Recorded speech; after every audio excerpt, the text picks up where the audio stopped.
Ya, sambil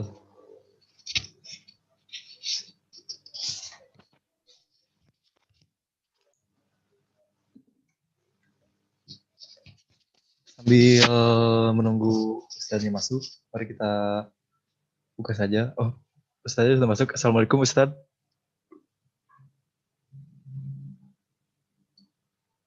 Alhamdulillah tadi Ustadz sudah masuk. Assalamualaikum Ustadz. Assalamualaikum warahmatullahi wabarakatuh. Halo, assalamualaikum. Waalaikumsalam Ustadz. Waalaikumsalam warahmatullahi wabarakatuh. Untuk Ikhwan, mohon untuk menyalakan kameranya. Ayo, siap. Sudah siap. Siap. Ustadz, mau dibuka dulu acaranya. Sudah memasuki jamnya. Di sini membuka acara.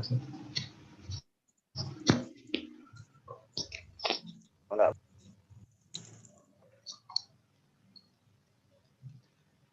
Ya, sebelumnya untuk Ikhwan, mohon untuk menyalakan kameranya.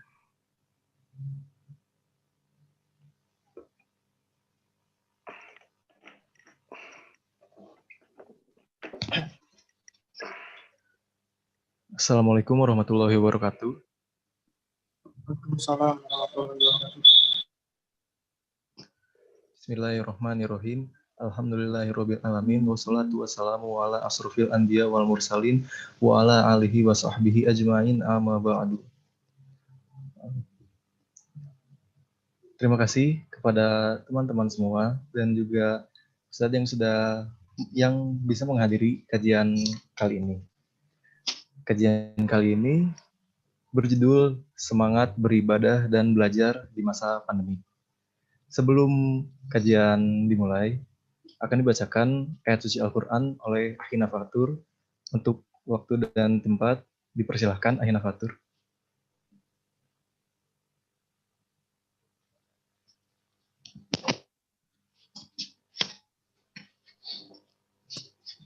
Bismillahirrahmanirrahim. Walaqad na'lamu annahum yaquluna innama yu'allimuhu basyar. Lisanul lazi yulhiduna ilaihi a'jamiyyu wa haza lisanun arabiyyun mubin. Dan sesungguhnya kami mengetahui bahwa mereka berkata, sesungguhnya Al-Quran itu hanya diajarkan oleh seorang manusia kepadanya Muhammad. Bahasa orang yang mereka tundukkan bahwa Muhammad belajar kepadanya adalah bahasa Ajam. Padahal ini Al-Quran adalah dalam bahasa Arab yang jelas. Quran Surat An-Nahl ayat 103.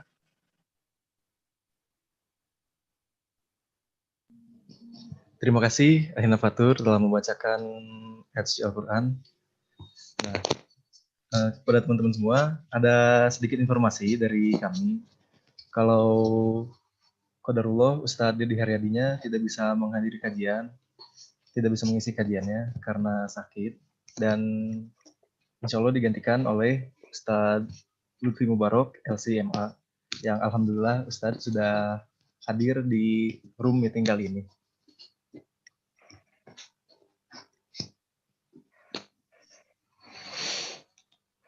Nah, untuk kajian ini sendiri, kita mengadakan live streaming di YouTube, yaitu dengan nama YouTube LDK DKM Nurul Iman Unjani Bandung. Bisa mungkin teman-teman semua meng-subscribe YouTube tersebut agar bisa mengikuti kegiatan-kegiatan kita selanjutnya dan tidak ketinggalan kajian-kajian yang lainnya. Bisa juga di-follow akun Instagram kita di @pejuangninja agar tidak tertinggal informasi-informasi yang lainnya seputar kajian dan juga kegiatan-kegiatan yang ada di DKM kita ini. Nah, sebelumnya untuk Ikhwan mohon untuk menyalakan kameranya.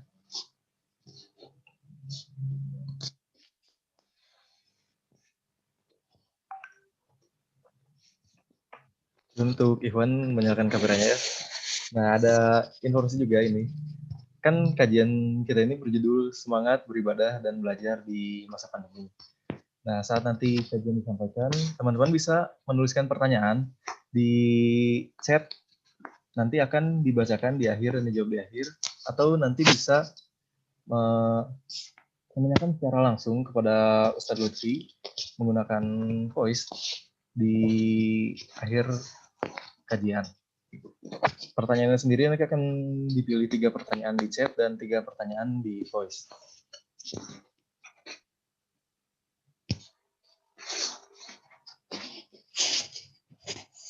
Untuk Ikhwan dimohon sekali lagi untuk menyalakan kameranya.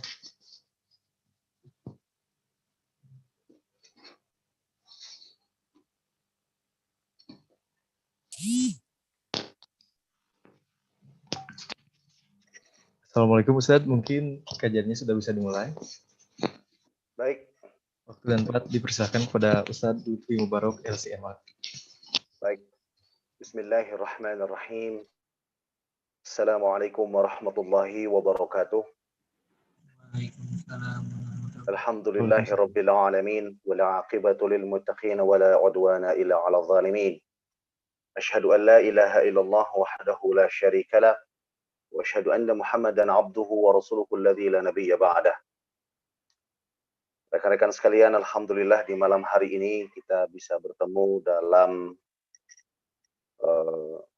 media virtual kita untuk kajian malam hari ini, dan semoga kebersamaan kita diridhoi oleh Allah Subhanahu wa taala.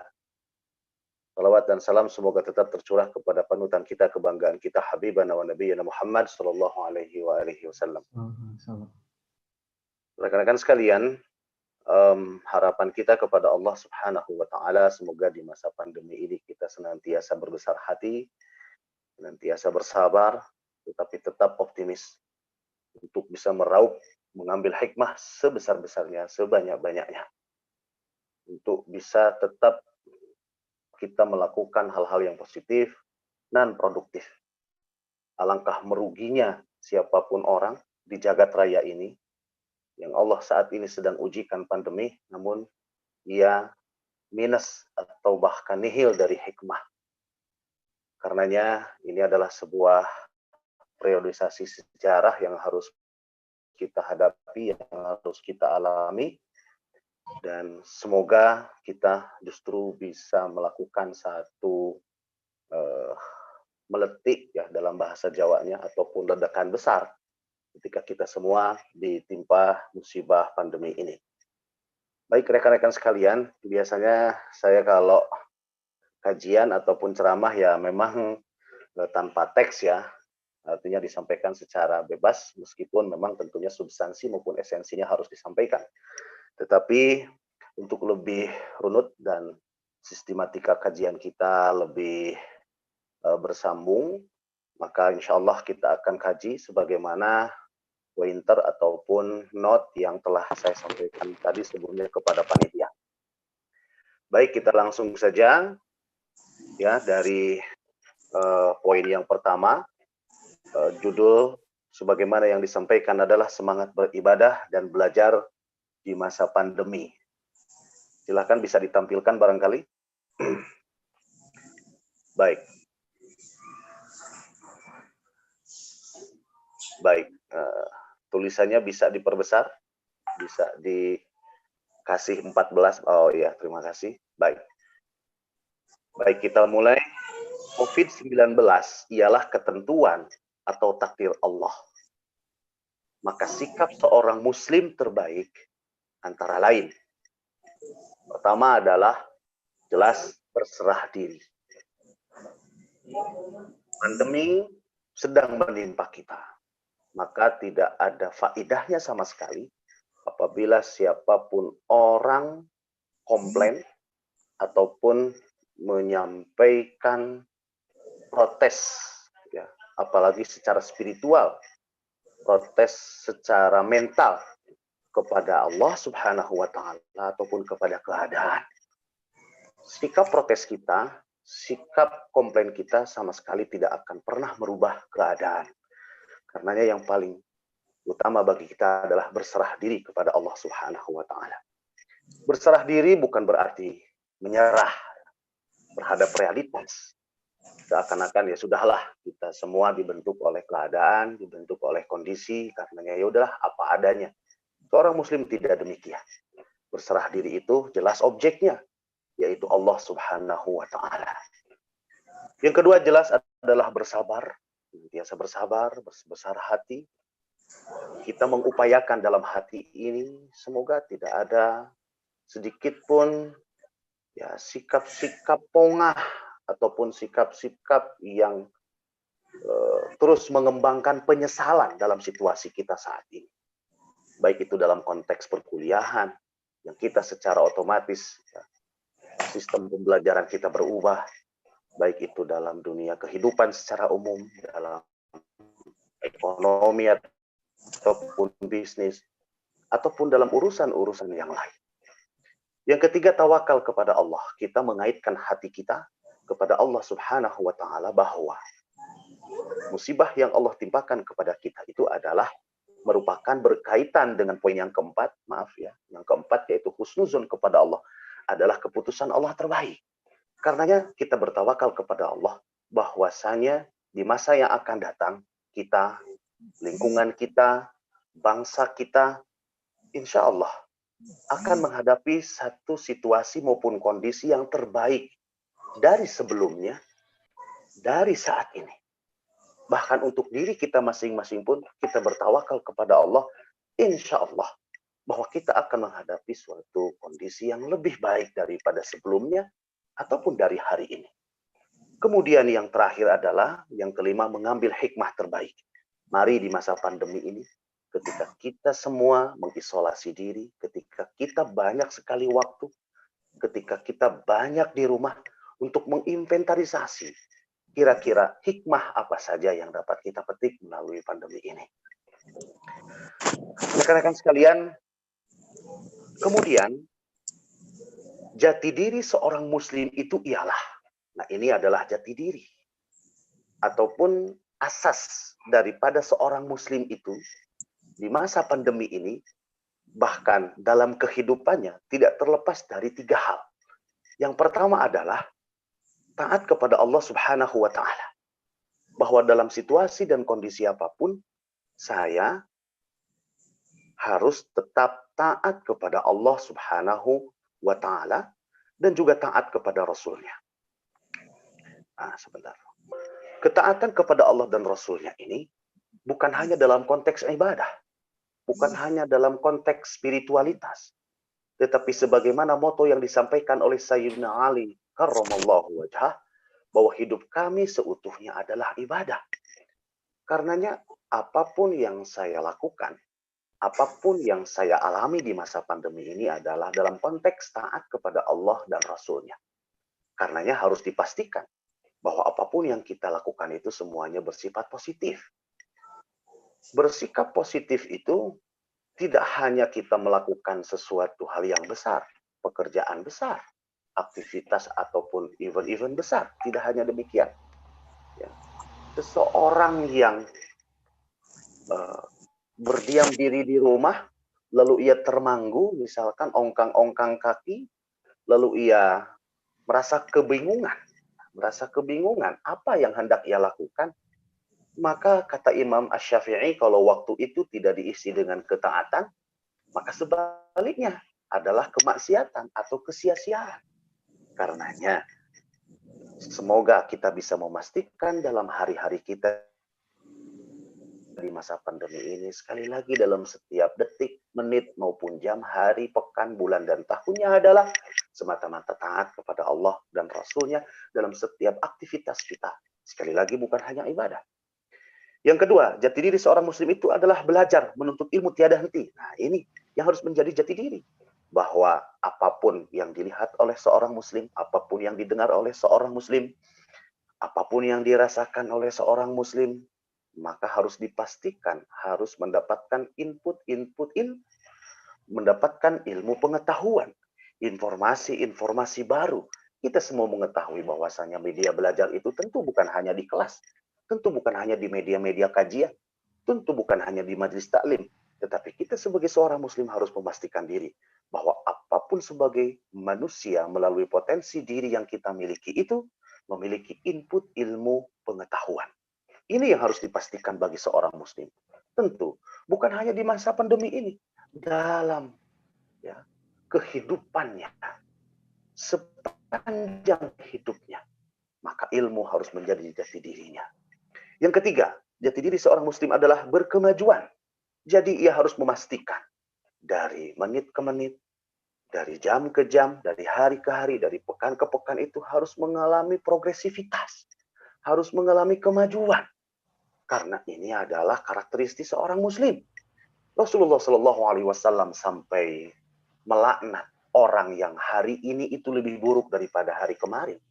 Orang yang hari esok itu lebih buruk daripada hari ini. Bahkan Rasulullah Shallallahu Alaihi Wasallam memandang rugi bagi orang yang hari ini sama dengan hari kemarin, orang yang esok hari itu sama dengan hari ini. Jadi mari kita semua menjadikan prinsip berkemajuan ini sebagai jati diri kita masing-masing, bahwa kita harus mengalami kemajuan dalam berbagai aspeknya.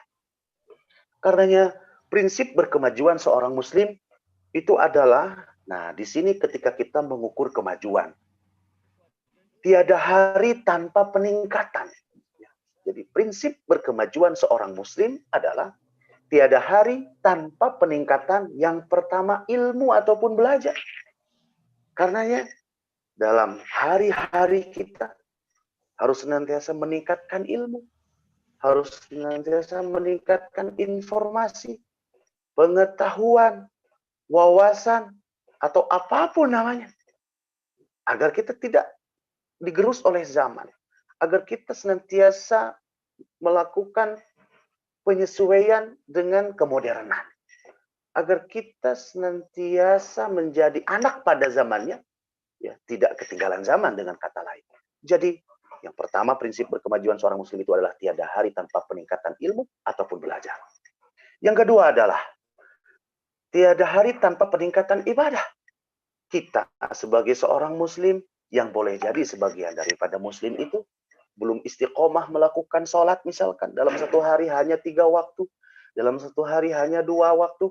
Mari kita tingkatkan menjadi 4 waktu, menjadi 5 waktu. Orang yang sudah istiqomah melaksanakan sholat wajib yang 5 waktu, dan kita sudah tumaninah melaksanakannya, mari tingkatkan dengan sunnahnya.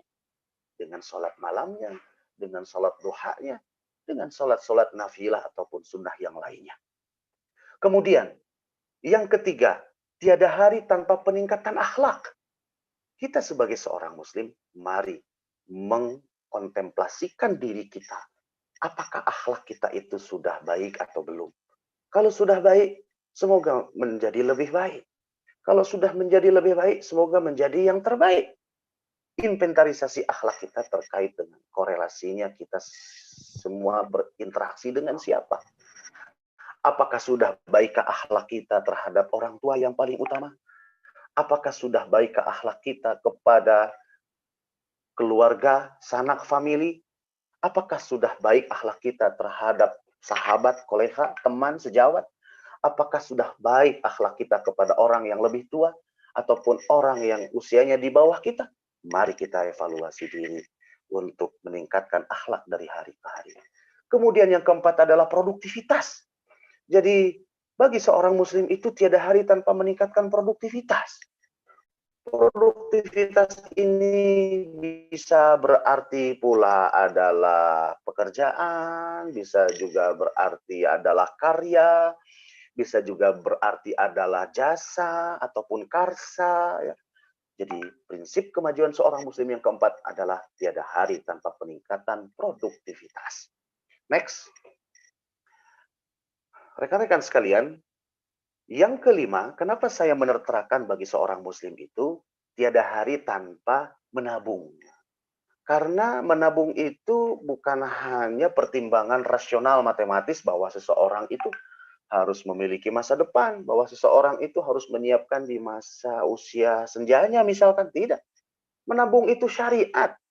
Menabung itu adalah bagian di antara ajaran Allah bahkan. Bagaimana Allah Subhanahu wa taala berfirman di dalam Al-Qur'an, wa'iddu mastata'tum min quwwatin wa min ribatil khail. Persiapkanlah sesuai dengan kemampuan kapasitas kalian masing-masing untuk menghadapi masa yang akan datang. Wal tanzur nafsu ma qaddamat lighad. Persiapkanlah seseorang itu untuk esok harinya, untuk pekan depannya, bulan, tahun, bahkan dalam hitungan windu ataupun dasawarsa ya yang akan datang. Menabung itu satu hal yang kemudian menjadi tradisi setiap muslim, termasuk juga mahasiswa. Jangan sampai kita semua yang bekerja, kemudian kita mendapatkan gaji bulanan, lalu dihabiskan dalam satu hari. Tidak boleh. Seorang mahasiswa yang mendapatkan ya bantuan atau subsidiar dari orang tua, lalu kemudian dihabiskan. Jadi menabung ini korelasinya bukan hanya untuk menjadikan kehidupan kita stabil, tetapi stabilitas kehidupan kita itu akan berkorelasi erat dengan kualitas ibadah kita. Next.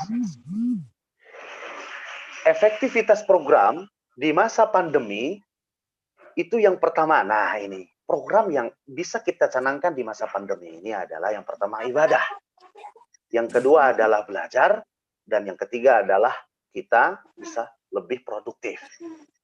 Rekan-rekan sekalian, dalam Islam, ya, ibadah itu tidak hanya apa yang kita ketahui dan kita tradisikan.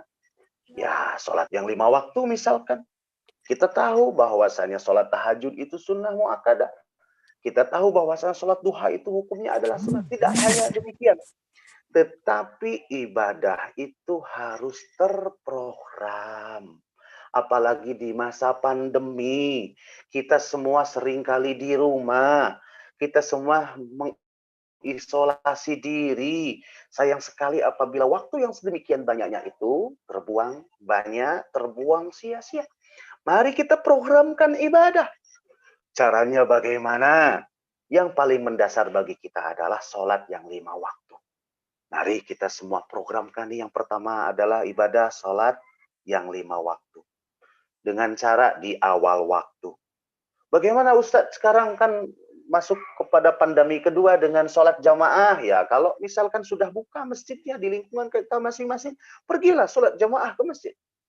Tentunya dengan standar kesehatan, dengan standar protokoler COVID-19.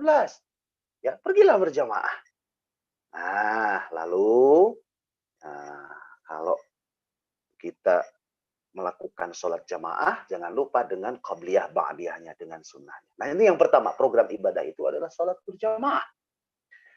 Kemudian program yang kedua, misalkan adalah menghafal Quran, ya, ataupun tilawatul Quran.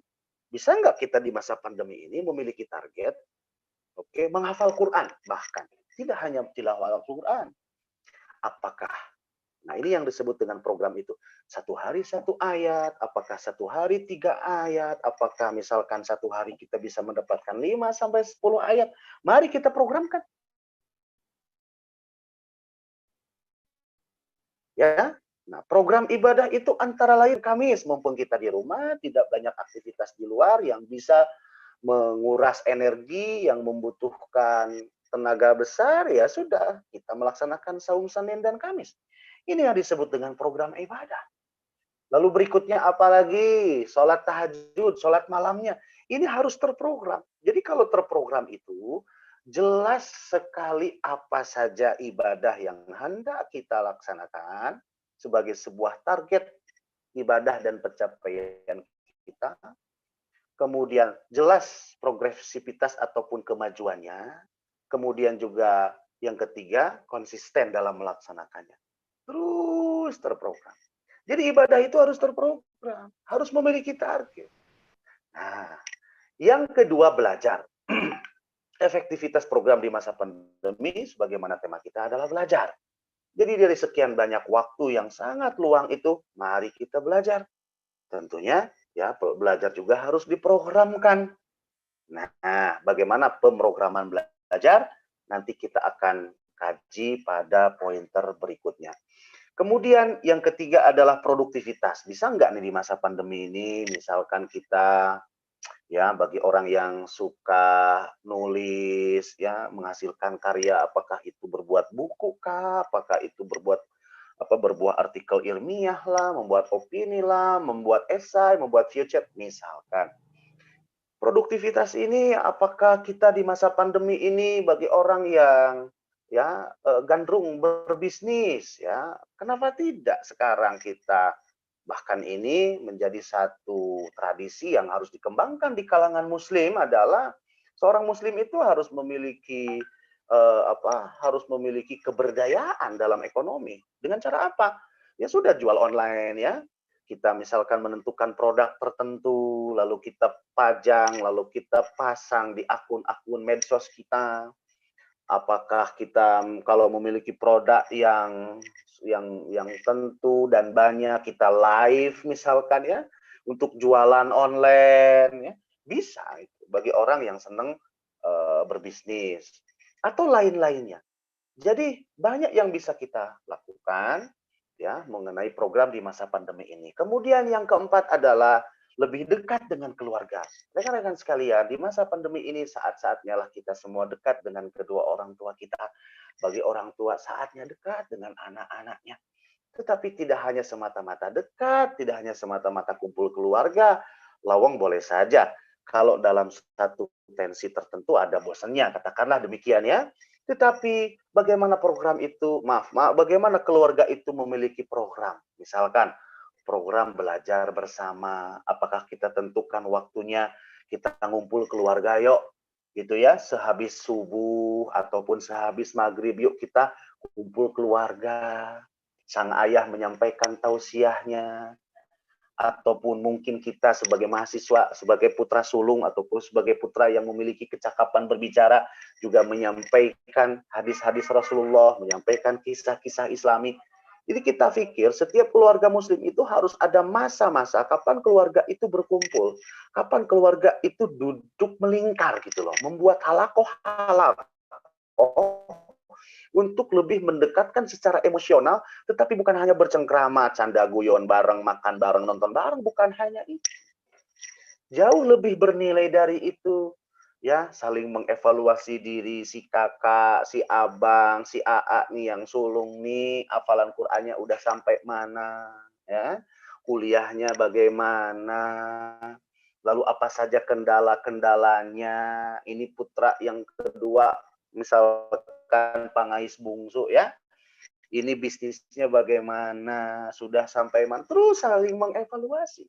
Adalah sebuah kesempatan untuk kita lebih dekat saat-saat kita berkhidmat kepada ayah ibu kita, saat-saat kita membuktikan kepada mereka bahwa kita itu adalah seorang anak yang saleh, seorang anak yang berbakti. Hati-hati loh, ini kesempatan emas, mumpung kita yang ya kuliah di Unjani ini tidak harus meninggalkan rumah, yang boleh jadi kita kan masing-masing jauh dari rumah, ya kan? Ini saatnya kita berbakti kepada kedua orang tua. Baik, jadi Ustadz kira dalam hal ini secara normatif kita pun bisa memaknainya masing-masing. Next. Selanjutnya, nah kita masuk kepada bagaimana kita ibadah di masa pandemi ini. Ya. Mindset ibadah itu berdasarkan, nah ini masuk ya. Jadi ibadah itu yang pertama mindsetnya adalah kebutuhan. Bukan hanya semata-mata kewajiban. Kalau asumsinya adalah kewajiban, itu secara psikologis ada suatu penekanan tersendiri. Biasanya orang kalau seakan-akan ditekan-tekan gitu ya, itu biasanya nggak nyaman gitu. Jadi mindset yang paling pertama itu, ibadah itu ya harus menjadi kebutuhan. Sholat yang 5 waktu itu harus jadi kebutuhan. Kita kan tahu bahwa kita sebagai manusia itu terdiri dari 2 dimensi besar. Yang pertama adalah dimensi jasmani dan yang kedua dimensi ruhani. Kalau dimensi jasmani secara manusiawi kita lapar makan, kita haus minum, kita ngantuk tidur. Nah bagaimana dengan dimensi ruhani yang ia selalu menghadapi kegalauan, kegelisahan, kegelagapan, ketakutan, kekhawatiran. Bukankah itu ya merupakan gejala-gejala mentalitas yang setiap orang ingin terhindar darinya? Kita sering doa loh, acap kali dibaca dalam sholat. Allahumma inni a'udzubika minal hammi wal huzni wa a'udzubika minal ajzi wal kasali wa a'udzubika minal jubni wal bukhli wa a'udzubika min min ghalabatid daini wa qahrir rijal. Ya Allah, aku berlindung kepadamu dari apa? Minal hammi, dari rasa khawatir, rasa takut, rasa was-was. Wal husni, dan berkesedihan yang dalam. Wa'udzubika minal ajzi. Ya Allah, aku berlindung kepadamu dari apa? Dari mentalitas lemah, ya. Dari pribadi yang loyo, ajzi itu seperti orang tua. Wal kasali, dan malas-malasan. Wa'udzubika minal jubni wal bukhli. Aku berlindung kepadamu dari penakut dan sifat kikir. Aku berlindung kepadamu dari jeratan utang dan dari tekanan ataupun dari intimidasi seseorang. Nah, penyakit-penyakit mental itu, ya, tiada lain, penawarnya adalah ibadah, penawarnya adalah sholat. Siapa sih yang nggak butuh dengan bebas dari penyakit mental? Ya, tiada lain kecuali ibadah. Maka mindset ibadah yang paling utama adalah ibadah adalah kebutuhan. Sholat adalah kebutuhan. Sholat malam adalah kebutuhan. Tilawah Quran adalah kebutuhan. Saum Senin Kamis adalah kebutuhan. Begitu. Bukan semata-mata wajib dan sunnah. Yang kedua, mindset ibadah itu adalah syukur. Kita syukur dong sama Allah. Kita udah diberi aneka macam nikmat sampai saat ini. Lalu bagaimana kita mengekspresikan syukur kepada Allah Subhanahu wa ta'ala? Bukankah kenikmatan yang kita terima itu jauh lebih banyak daripada sesuatu yang tidak nih, yang suatu nanti bekerja. Mendapatnya contoh, ya, di Bandung UMR 3,5 juta misalkan. Kita mau tuh, ya, dari pagi sampai sore bekerja seharian, bahkan sesekali lembur gitu. Nah, kita yang udah dikasih diri kita, yang udah dikasih orang tua, yang udah dikasih orang-orang yang menyayangi kita, semua kebutuhan Allah penuhi. Ekspresi syukurnya tiada lain kecuali melalui ibadah. Yang paling pokok adalah sholat yang 5 waktu itu. Ini mindset, ya. Mari kita bersyukur kepada Allah, nganuhunkeun ka Gusti Allah teh. Isin teu kitu acan. Nah, ekspresinya adalah melalui ibadah kita. Mindset yang ketiga adalah bahwa ibadah itu adalah menuju kepada kebahagiaan. Bahwa dengan ibadah kita menjemput bahagia. Apa hikmahnya ketika dalam kalimat azan itu disandingkan antara hayya 'alas shalah, dekat sekali kalimat dengan hidupkanlah sholat, hidupkanlah sholat. Lalu setelah itu jelanglah kebahagiaan, jelanglah kebahagiaan. Lalu yang keempat adalah keberkahan. Dan yang kelima adalah investasi akhirat. Penting Ustadz jelaskan di sini bahwasanya ibadah itu yang paling pokok, orientasinya, visinya adalah investasi akhirat. Jadi jangan secara langsung mengait-ngaitkan antara ibadah dengan, misalkan, secara langsung ya, dengan keberhasilan usaha, ibadah dengan banyaknya ilmu. Orang yang rajin beribadah tapi malas bekerja, ya miskin, ya miskin. Rezeki itu tidak tiba-tiba datang dari langit. Enggak. Orang rajin beribadah tapi malas belajar, ya wes, maaf ya, ya bodoh. Jadi ibadah ini ya adalah merupakan investasi akhirat kita nanti. Korelasinya dengan dunia adalah keberkahannya. Optimisme kita mengkorelasikan segala capaian dan target kita dalam hidup itu melalui ibadah kita. Itu nilai tambahnya kalau dengan keduniaan. Karena banyak aja orang yang berceloteh, kenapa sih Ustaz? Orang ini rajin sholat, orang ini rajin puasa, orang ini rajin sholat malam, tapi hidupnya susah. Sementara saudara-saudara kita yang lain, kok kaya-kaya? Ya, misalkan dari saudara kita dari etnis Chinese, misalkan kita, saudara kita dari Eropa, kok kaya-kaya? Padahal mereka nggak sholat. Ya mereka kerja keras kok. Ya mereka kompak kok. Jadi hal-hal yang berhubungan dengan kehidupan, termasuk juga dengan kesuksesan hidup, Allah memberikan hukum musababnya. Hukum kausalitas, rasionalitas yang kita pancangkan di sana, tetap Allah berlakukan, baik itu untuk muslim ataupun non-muslim. Oke? Jadi ibadah itu yang paling utama adalah mindsetnya investasi akhirat. Karena kalau tidak Ustadz jelaskan di sini, banyak orang yang pesimis. Saya rajin sholat, tapi kok ujiannya nggak lulus-lulus. Ya kalau nggak belajar ya susah. Susah. Ya? Nah ini penting Ustadz sampaikan sebagai mindset daripada ibadah itu sendiri. Baik, next. Nah, rekan-rekan sekalian, ibadah di masa pandemi, ya, karakteristik ibadah antara lain, ini, ya, selain mindset, karakteristik ibadah itu mudah. Sholat cuman gitu-gitu doang. Apa sih yang berat dari sholat? Coba, sampai mana antara kita sholat dengan seharian kita kuliah dari jam 7 sampai jam 4 sore, bagi yang kelas ekstensi misalkan. Ya kan? Capek mana antara sholat dengan orang hobi main futsal, dengan orang hobi main tenis atau badminton. Jadi karakteristik ibadah itu ya mudah. Cuman gitu-gitu doang. Ya kan cuman gini, likum-likum, ya udah selesai. Apa sih yang susah dari ibadah?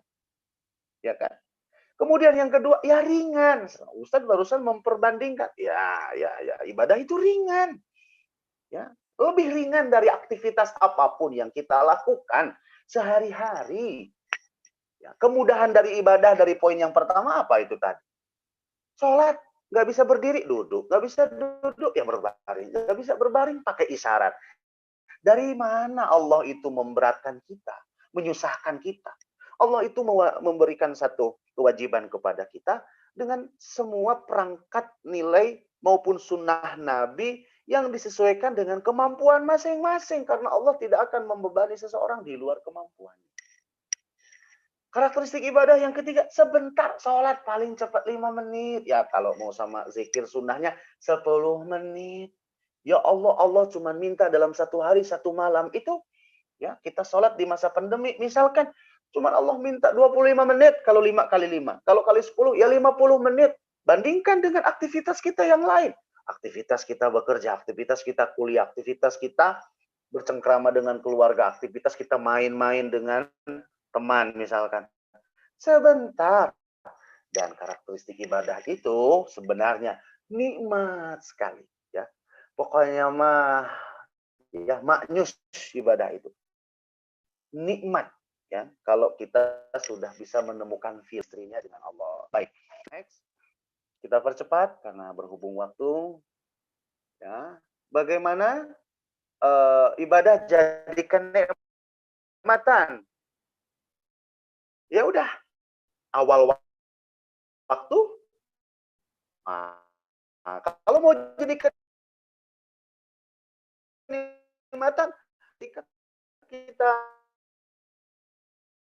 mendengar azan Allah, bagi yang masjidnya sudah dibuka, konsistensi, istiqomah.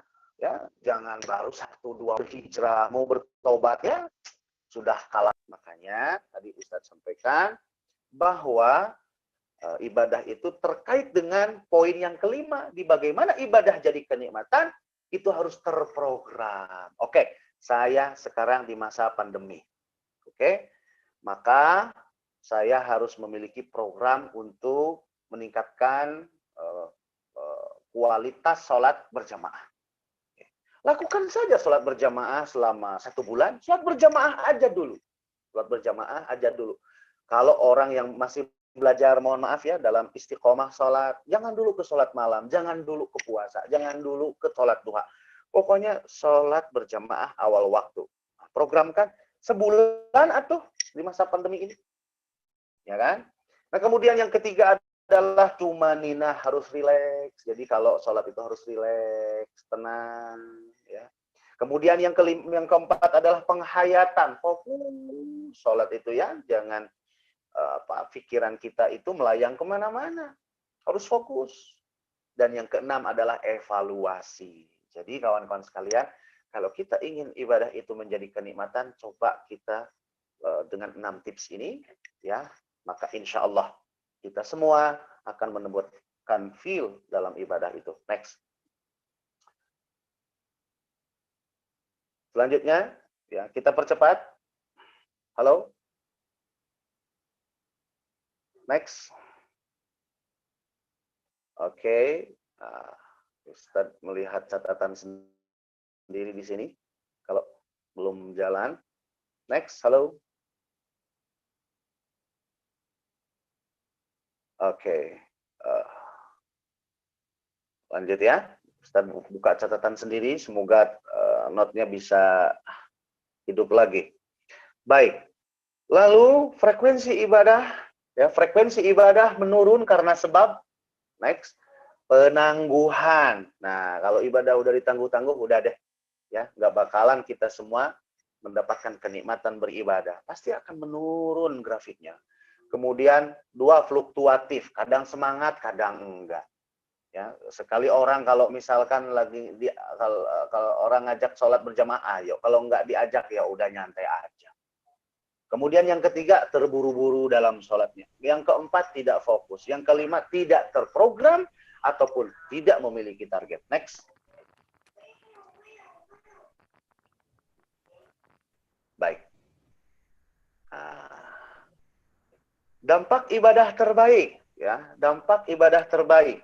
Nah, ini dampak ibadah terbaik itu apa kalau kita sudah mencapai view?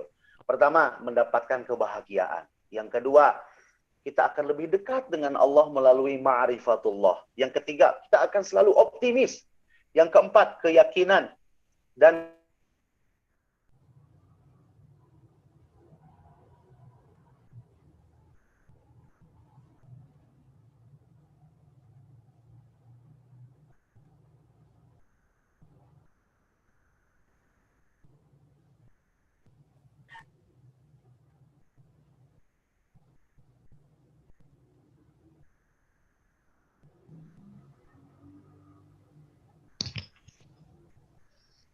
Teman-teman, sepertinya sinyal Ustadznya lagi ada gangguan.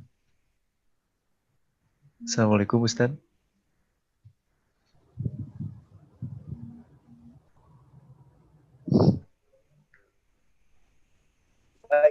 baik. Ya Ustadz, Assalamualaikum. Halo, Assalamualaikum. Waalaikumsalam Ustadz. Tadi keluar sendiri ya Ustadz. Baik. Karena waktu sangat terbatas, Ustadz akan ya yang sesingkat-singkatnya secara seksama ya. Ustadz tuliskan ini berdasarkan Al-Qur'an. Ya, keluar dengan sendirinya. Bagaimana dilanjut? Oke. Ustadz akan menjelaskan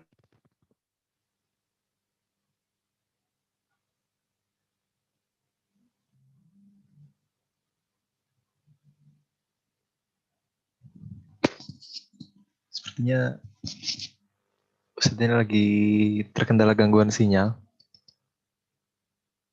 Assalamualaikum Ustadz.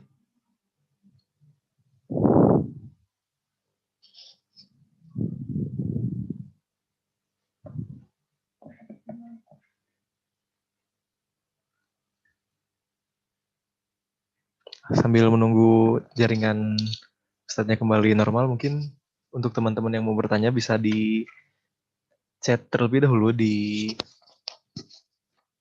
chattingnya, atau mungkin nanti bisa disimpan di akhir, bisa dikemukakan langsung.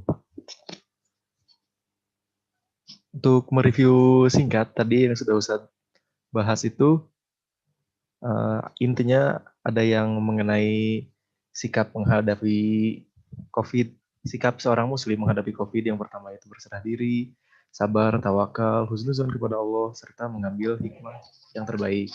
Halo, Assalamualaikum. Waalaikumsalam Ustadz. Oke.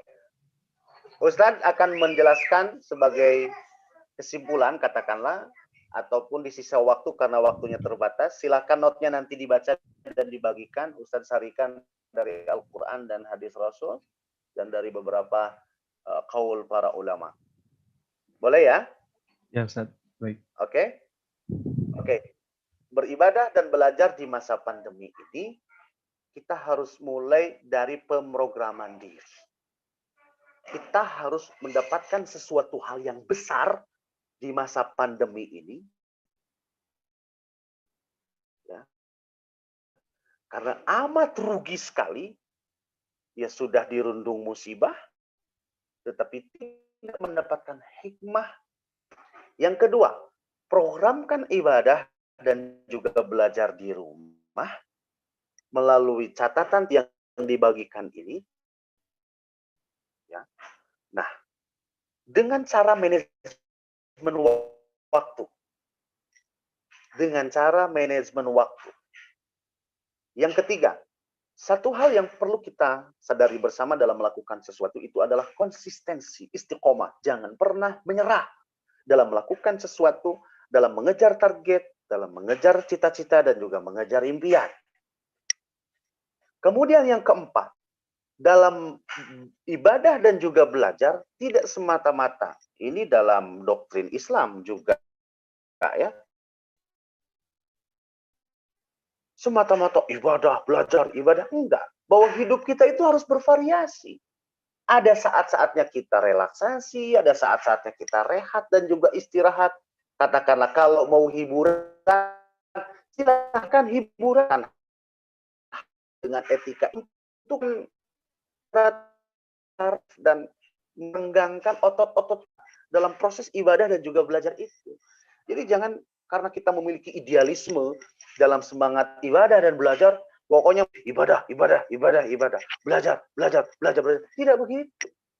Ada saatnya relaksasi, ada saatnya istirahat, ada saat hiburan, ada saatnya kita ya menjadikan hidup ini lebih bervariasi, karena ya kebahagiaan itu kali bagi yang menjalani hidup secara proporsional.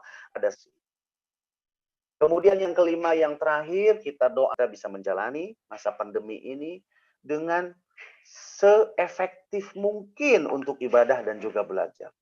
Setinggi-tingginya nilai dalam melewati masa-masanya. Dan karenanya, semoga Allah Subhanahu wa Ta'ala menjaga kita semua. Kita berdoa sama Allah, semoga Allah segera mencabut pandemi ini dari dunia ini, dari bangsa kita. Dan sekali lagi, semoga kita bisa memetik hikmah sebesar-besarnya di masa pandemi ini, terutama untuk ibadah dan juga belajar. Wassalamualaikum warahmatullahi wabarakatuh. Waalaikumsalam warahmatullahi Waalaikumsalam wabarakatuh. warahmatullahi wabarakatuh. Terima kasih Ustadz atas Waalaikumsalam warahmatullahi wabarakatuh. Terima kasih Ustadz atas materi yang telah disampaikan. Semoga materi Sama-sama. yang disampaikan kali ini bisa meresap ke kita semua dan juga bisa diterapkan di kehidupan sehari-hari. Amin, amin, ya robbal alamin. Amin. Terutama di masa Amin. pandemi ini.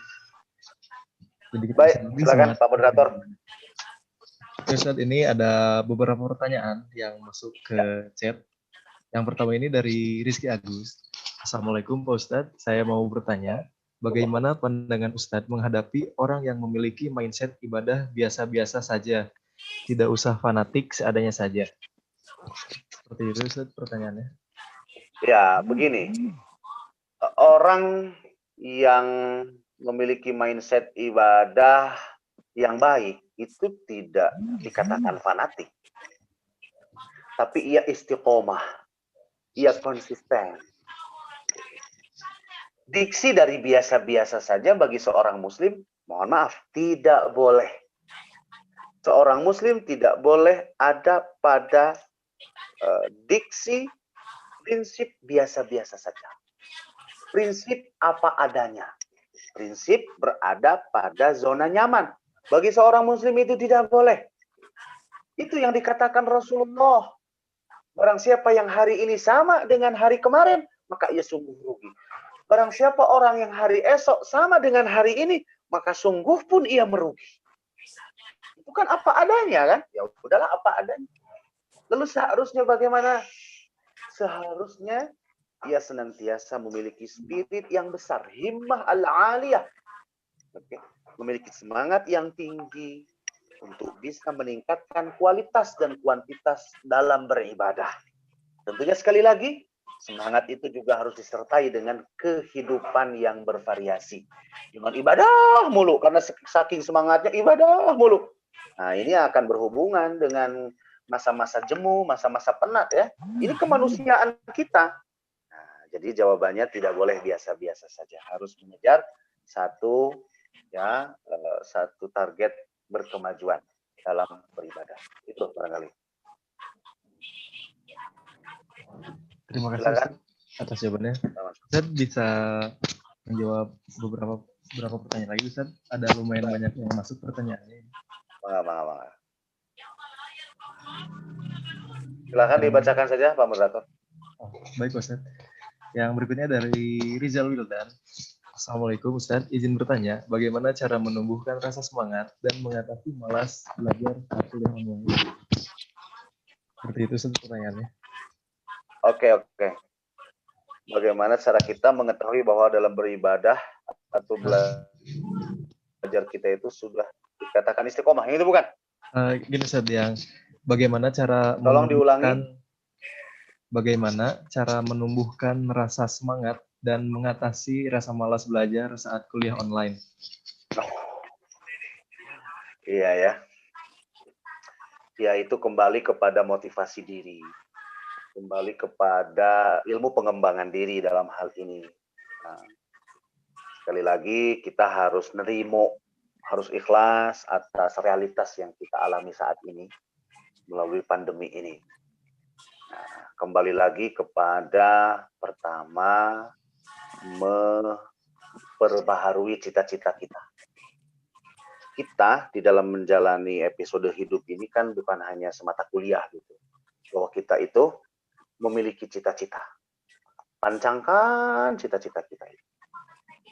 Kemudian yang kedua, prosesnya kita nikmatin ya melalui satu imajinasi, akan-akan kita udah nyampe nih ke cita-cita kita. Kalau cita-cita kita menjadi pengusaha misalkan, imajinasikan bahwa saat ini saya menjadi seorang pengusaha. Kalau melalui akademik ataupun perkuliahan, cita-cita kita suatu nanti menjadi doktor, cita-cita kita menjadi guru besar. Imajinasikan bahwa kita saat ini menjadi seorang guru besar, menjadi seorang profesor. Sehingga ketika kita menjalani prosesnya, meskipun kita mengalami kejenuhan, mengalami sesuatu hal yang boleh jadi ya tidak ada variasi ya, jenuh gitu ya, apalagi di rumah terus gitu ya. Kita tetap bersemangat dengan imajinasi dan cita-cita kita itu. Apapun yang terjadi, cita-cita kita itu ya, harus tercapai. Nah, kemudian yang ketiga, bahwa belajar itu kan sebetulnya tidak hanya melalui bangku perkuliahan, tidak hanya melalui pertemuan kita di kelas ataupun melalui media online seperti ini atau virtual seperti ini. Oke, belajarlah ya sesuai dengan gaya belajar kita, sesuai dengan psikologi belajar kita, apakah kita membentuk suasana yang menyenangkan, apakah kita melalui panduan musik misalkan, buatlah belajar itu yang menyenangkan. Kalau misalkan via belajar daring atau online ini ya cukup jenuh, ya ikutilah sebagai sebuah pemenuhan perkuliahan, pemenuhan tatap muka virtual. Ya ikutilah, nggak apa-apa, ya, bersabar, nerimo gitu loh. Ya bersabar gitu ya. Kalau tidak dikatakan sebagai formalitas.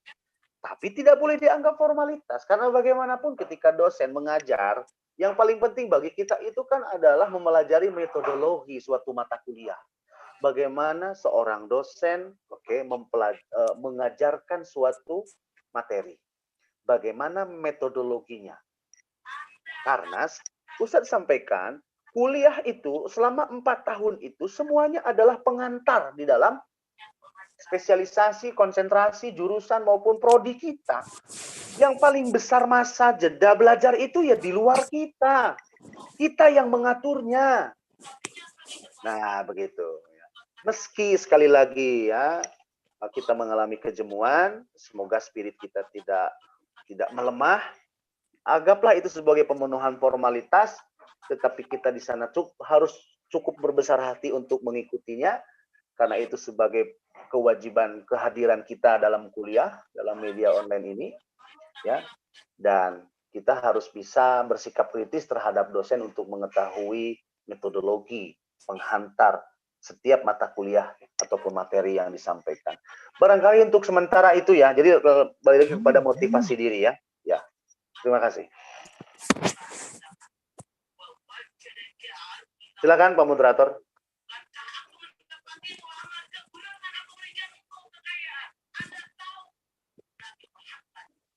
Halo, Pak Moderator, silakan. Halo, Assalamualaikum. Masih Silakan, di mute, silakan. Dilan. Maaf Ustadz, masih di mute tadi. Oh ya, mangga. Silakan. Ya, pertanyaan berikutnya dari Fatan.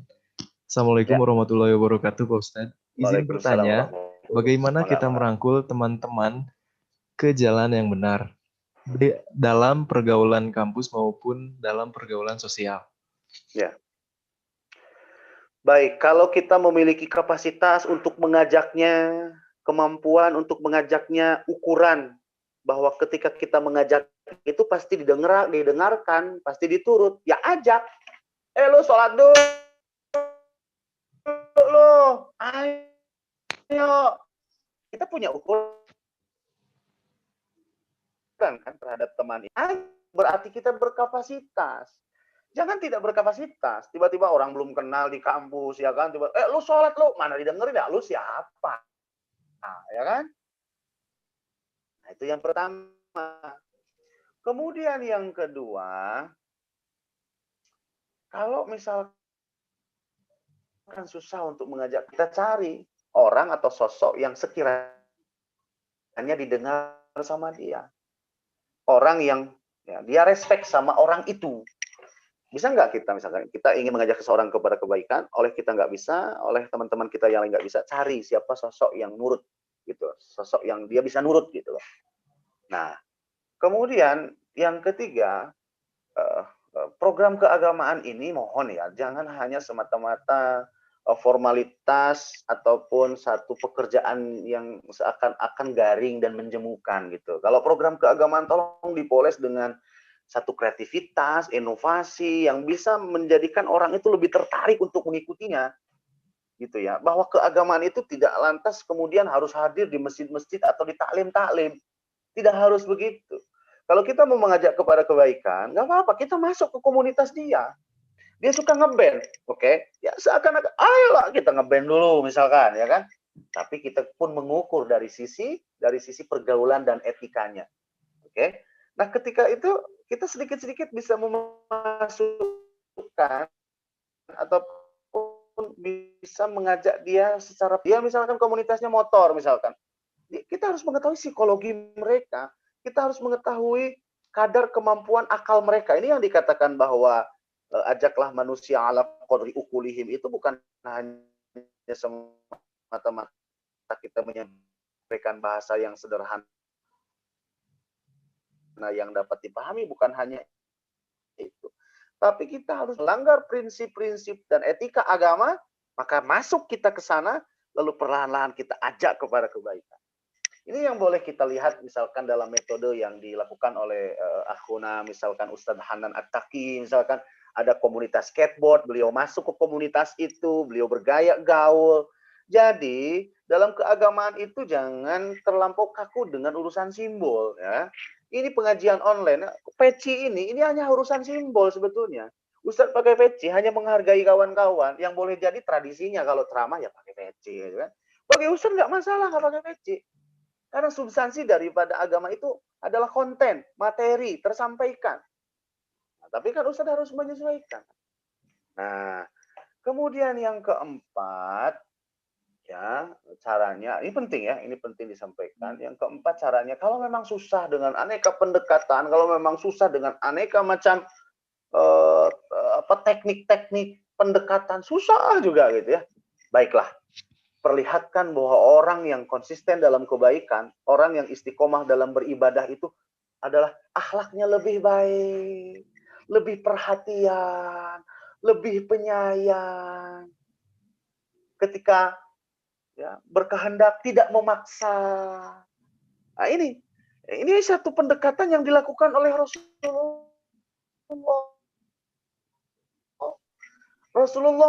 Maka orang jadi tertarik.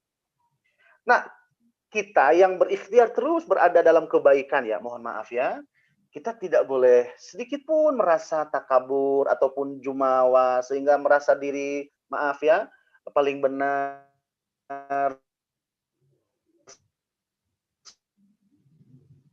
sok suci gitu, seakan-akan ada gua ya udah sok. Itu tidak boleh. Ada mentalitas seperti itu. Jadi kita tetap bersahaja, sederhana, sehingga apapun yang kita lakukan itu mengundang simpatik mereka. Sehingga dari penilaian mereka, oh ternyata orang yang aktivis masjid itu baik-baik ya. Aktivis masjid itu perhatian ya. Aktivis masjid itu penolong. Aktivis masjid itu menghargai pilihan, menghargai perbedaan. Nah, jadi nilai-nilai simpatik yang harus kita tanamkan. Nah, barangkali itu kawan-kawan ya.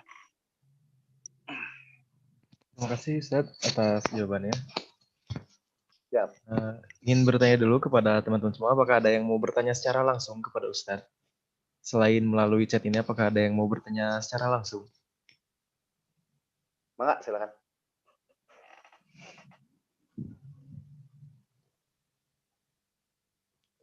Sepertinya tidak ada yang mau bertanya secara langsung. Dilanjutkan saja Ya. ke pertanyaan berikutnya. Pertanyaan berikutnya ini dari Baik, silakan. Uriana. Assalamualaikum Uriana, ya. Ustadz. Saya ingin bertanya, apakah ada ayat yang bisa kita gunakan sebagai pegangan dalam menghadapi kehidupan di masa pandemi? Oke. Di masa pandemi ya, ayat ya. Ayat yang secara khusus ya. Kalau memang ayat yang khusus sih, yang sepanjang yang Ustaz tahu sih tidak ada ya. Yang khusus gitu ya, yang khusus ya. Sebentar, kalau doa sih yang diajarkan Rasulullah kan ada ya. Allahumma inni a'udzubika minal barasi, kan begitu. Kemudian wal juzami, kemudian wa min sayil asqam, kan gitu. Wa minal juzami ya, wa min sayil asqam. Nah, itu kan doa kita kepada Allah Subhanahu wa taala. Oke. Yang Ustadz tahu sih sementara ini ya, sementara ini adalah doa umum ya, doa umum. Tiada lain adalah Rabbana atina fid dunya hasanah wa fil akhirati hasanah wa qina azabannar, misalnya. Itu doa umum dalam setiap kondisi maupun situasi gitu. Barangkali kawan-kawan mendapatkan informasinya, meskipun ya itu adalah penafsiran, interpretasi, silahkan Ustadz juga ingin tahu, tetapi ayat yang memang secara khusus ya menghadapi pandemi yang bersifat masif dan kolektif ini, setahu Ustadz tidak ada ayat ya. Nah, kemudian yang paling secara spesifik itu doanya misalkan Nabi Ayub misalkan ya. Nabi Ayub itu beliau ditimpa penyakit gitu. Dalam ayatnya itu beliau mengatakan wadkur Ana ayyuba idna da'ani masani syaitanu binusbi wa syarabta wa habna lahu ahlahu wa mislahum ma'ahum rahmatan minna wa dzikra li ulil albab. Fakhudh bi yadika dhikran fadrib bihi wa la tahnas inna wajadnahu sabiran ni'mal 'abdu innahu awwab. Memang itu tidak spesifik doa, tetapi setidaknya bisa kita baca sebagai sebuah spirit, semangat ketika ditimpa sebuah penyakit. Tetapi kan kasusnya Ayub itu ya, ia mengidap penyakit, ia ditimpa musibah penyakit oleh Allah. Nah, kita kan tidak semuanya terkena COVID-19 kan begitu. Jadi itu saja barangkali yang bisa Ustadz sampaikan. Itu di surat Shad ya, kisah Ayub itu. Surat Shad. Terima kasih Ustadz atas jawabannya. Baik. Pertanyaan berikutnya ada dari Fatur. Ya.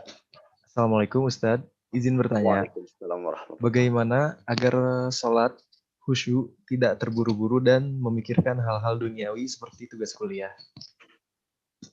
Oke, jadi memang tidak ada kuncinya kecuali dari sugesti diri. Ya, sugesti diri dan memaksakan diri untuk tumaninah dalam sholat. Tertib, rileks. Paksain. Nggak ada kuncinya kecuali Allah memaksain. Jangan terburu-buru. Kalau kata Imam Asy-Syafi'i itu, standarisasi ketika kita ingin tumaninah di dalam sholat itu, bahkan satu kalimat, satu nafas dalam membaca doa atau dalam membaca surat. Allahu Akbar. Contoh ya. Allahu Akbar kabira. Walhamdulillahi katsira. Subhanallahi bukratan wa asila. Pelan-pelan dibacanya.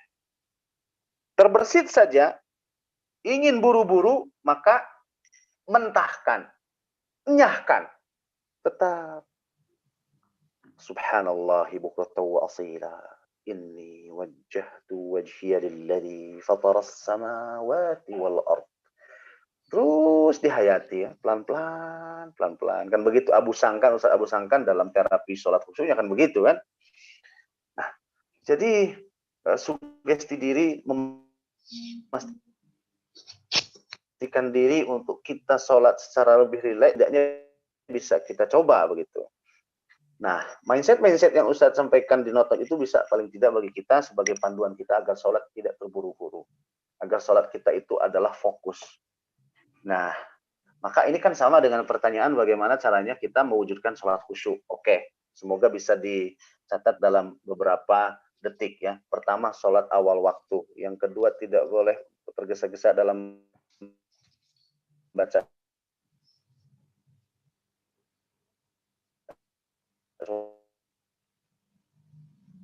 surat ataupun ayat. Yang ketiga, sadar apa yang dibaca dan apa yang didengarkan. Kemudian yang Allah itu melihat tanah asal penciptaan kita, maka cepat ataupun lambat kita pun akan kembali ke tanah itu. Dan yang terakhir, asumsikan seakan-akan bahwa sholat yang kita laksanakan itu adalah sholat yang terakhir bagi kita. Maka insya Allah itu adalah bagian di antara tips bagaimana yang ditanyakan dalam pertanyaan barusan. Oke, kalau terlalu cepat, mudah-mudahan ada recorder di YouTube nanti untuk bisa disaksikan lebih lanjut. Terima kasih Pak Moderator. Terima kasih kembali Ustaz. Pertanyaan berikutnya dari Siti Ahadiah. Assalamualaikum. Ustadz, saya mau bertanya, tips supaya sholat bisa fokus dan khusyuk bagaimana caranya? Mungkin ini yang tadi sudah terjawab barusan ya. Terjawab ya. Sudah terjawab ya, Pak Moderator ya. Ya, lanjut aja ke pertanyaan berikutnya dari Andini Rodiatul Amanah. Assalamualaikum Ustadz. Saya mau bertanya mengenai istiqomah. Bagaimana cara kita mengetahui bahwa dalam beribadah atau belajar kita itu sudah dikatakan istiqomah? Oke, itu bisa dikatakan istiqomah ya kalau kita sudah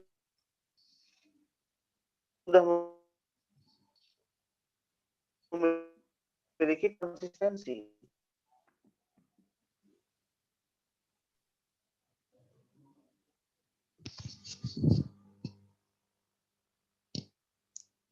Halo. Assalamualaikum Ustaz. Continuity. Halo, cek sound. Suaranya putus-putus Ustaz.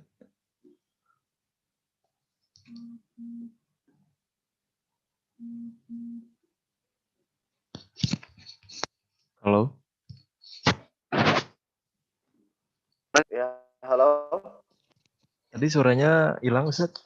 Putus-putus.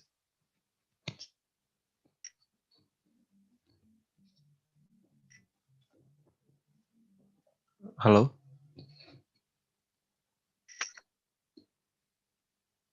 Halo, antum jelasin ya. Halo. Ya, sekarang jelas nggak? Ya, udah jelas Ustaz sekarang.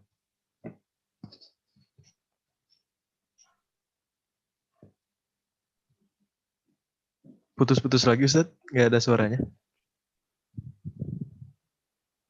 Ya, halo, cek. Assalamualaikum. Waalaikumsalam. Oke, jelas.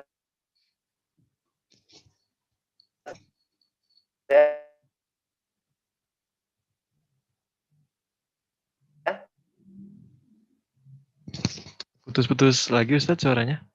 Mungkin bisa off kamera agar sinyalnya lebih baik Ustaz.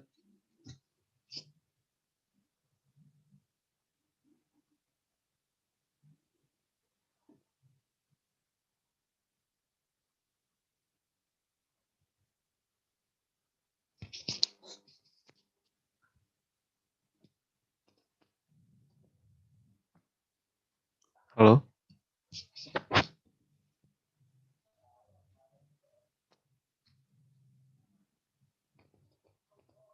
Assalamualaikum Ustaz.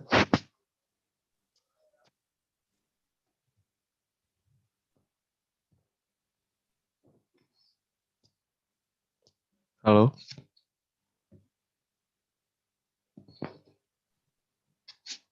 Ya.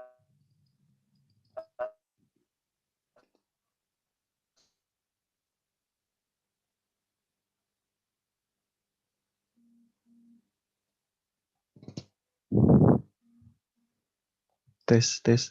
Halo, suaranya masih putus-putus, Ustaz.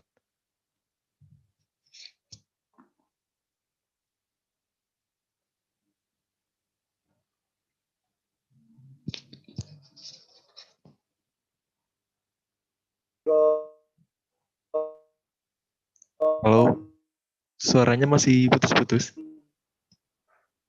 Assalamualaikum. Waalaikumsalam. Jelas? Masih agak putus-putus, Ustaz.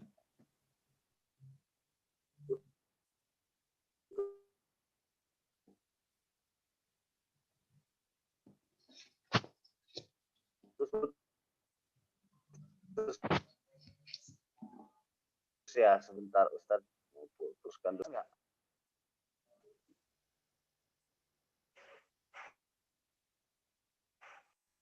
Sekarang jelas nggak kira-kira? Halo, Assalamualaikum. Waalaikumsalam. Assalamualaikum. Udah jelas sudah sekarang.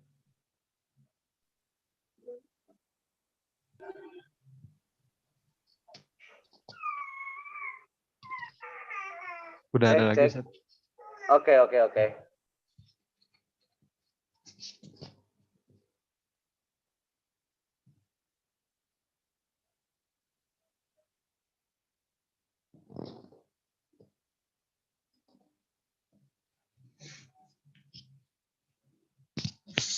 Halo, cek. Maaf. Ya, Ustaz. Udah ada lagi suaranya sekarang.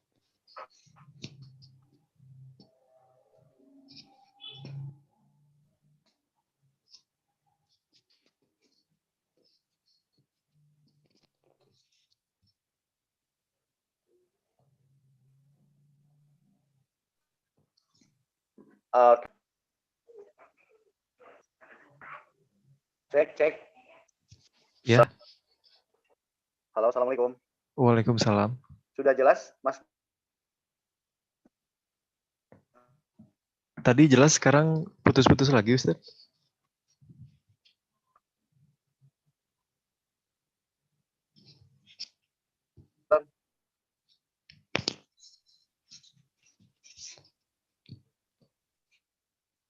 Halo. Baik. Kita lanjutkan atau bagaimana? Koneksinya ya. Ya, koneksi sepertinya, Ustaz. Tapi udah lancar sepertinya, Ustaz. Sebentar. Halo? Ya, Cek. Ustaz. Oke. Bagaimana kita lanjutkan kalau sudah terang suaranya? Sudah stabil lagi, Ustaz, suaranya. Baik. Tadi pertanyaannya sampai mana? Pertanyaannya tadi dari Andini Rodiatul Amanah mengenai bagaimana cara kita mengetahui bahwa dalam beribadah atau belajar kita itu sudah dikatakan istiqomah. Oke. Yang pertama tadi Ustadz ulangi ya, dikatakan genuinitas dalam melakukannya. Iya, sayang kalau sesuatu yang berat gitu. Jadi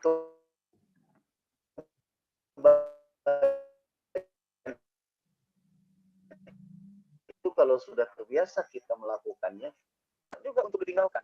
Jadi perasaan itu. Kemudian yang ketiga, ia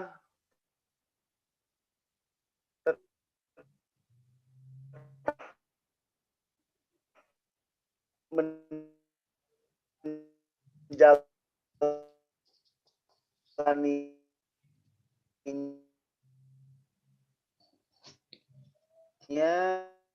Afwan, Ustadz, putus-putus lagi suaranya. secara proporsional.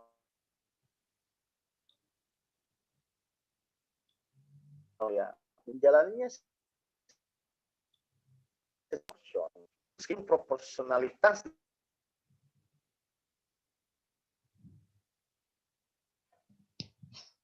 Afwan, Ustadz, suaranya nggak ada lagi. kehidupan itu memang relatif sifatnya. Ibadah, ya silahkan putus lagi ya. Waduh, kayaknya ini ya sebentar ya, kemungkinan jaringan baik atau tidaknya. Mungkin Cek, Ustaz cek, bisa di off-kan saja Ustaz kameranya agar menunjang sinyal lebih baik Ustaz.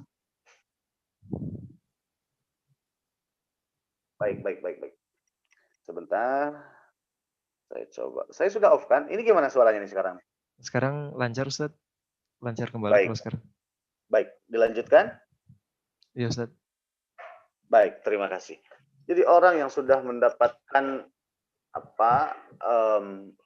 konsistensi atau keistiqomahan ya dalam beribadah itu ya orang yang melakukannya secara kontinu, orang yang melakukannya itu sama sekali ya tidak meninggalkannya, baik itu kewajiban dalam beribadah ataupun belajar yang sudah diprogramkan.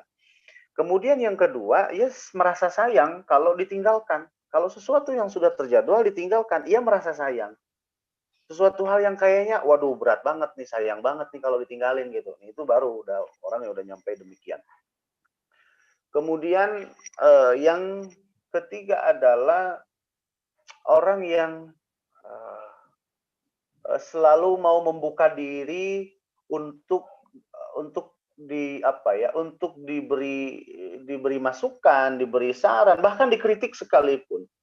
Jadi orang yang maju itu adalah orang yang tidak anti kritik, ya. Orang yang selalu terbuka menerima aneka macam saran maupun masukan. Nah, barangkali itu ya jawabannya dari Ustadz.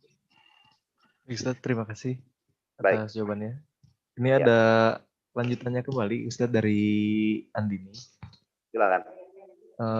Katanya mengenai parameter istiqomah dari ibadah dan belajar seseorang itu seperti apa dari parameternya Ustadz? Oke. Parameter istiqomah ya. Parameter istiqomah. Ya, jawabannya sama dengan yang barusan ya. Parameter istiqomah itu adalah ya orang yang menikmati prosesnya. Orang yang tidak mengeluh ketika ia menjalani prosesnya, baik itu ibadah ataupun belajar. Orang yang senantiasa ceria di dalam menjalani proses gitu. Nah, itu adalah orang yang insya Allah sudah mencapai parameter istiqomah itu. Kemudian istiqomah juga tentunya harus bisa membuahkan hasil. Parameter keistiqomahan itu ya harus membuahkan hasil melalui progres yang terencana dan terukur gitu.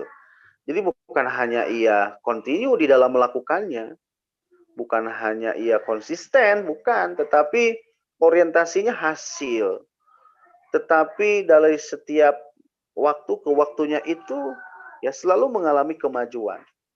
Nah, itu parameter istiqomah begitu menurut Ustadz ya. Baik, itu saja barangkali. Terima kasih Ustadz. Siap.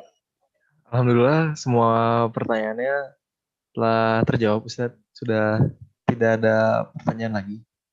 Baik,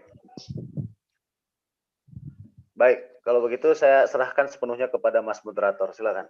Baik. Alhamdulillah materi yang telah disampaikan oleh Ustadz telah selesai disampaikan dan juga pertanyaan-pertanyaannya telah selesai dijawab semua.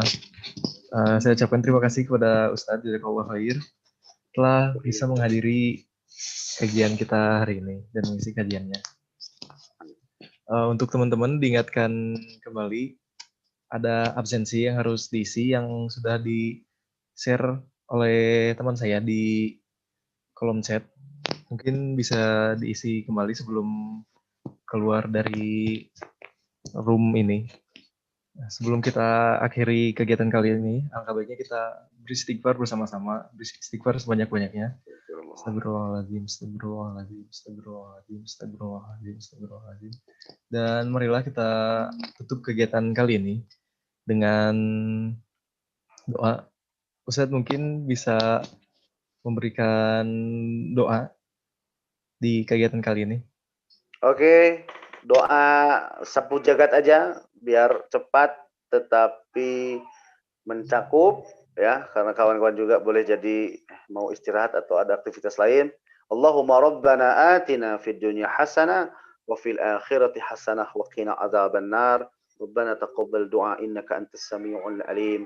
Walhamdulillahi rabbil alamin. Dan dilanjut dengan doa kifaratul majelis, teman-teman.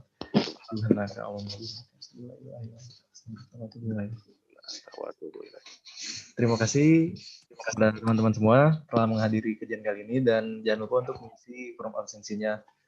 Wabillahi taufiq wal hidayah. Wassalamualaikum warahmatullahi wabarakatuh.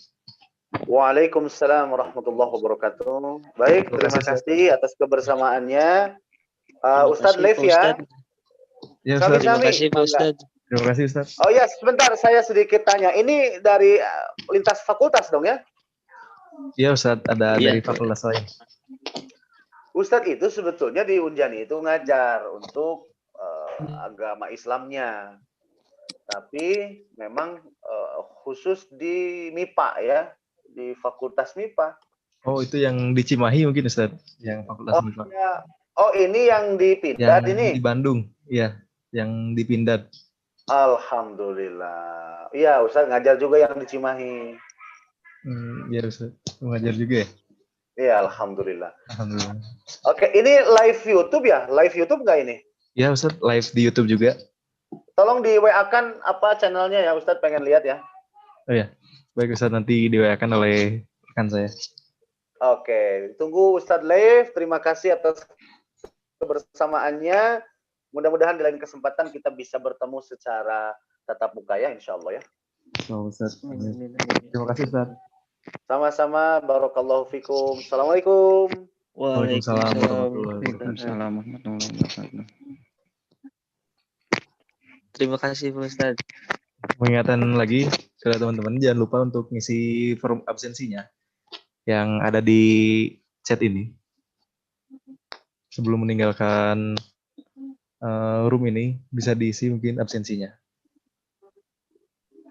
Terima kasih Afi. Sama-sama, Ahi. Terima kasih Saudara Fadlan.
Ya teman-teman, kalau yang udah mengisi form absensi bisa langsung keluar aja, tidak apa-apa. Yang penting sudah mengisi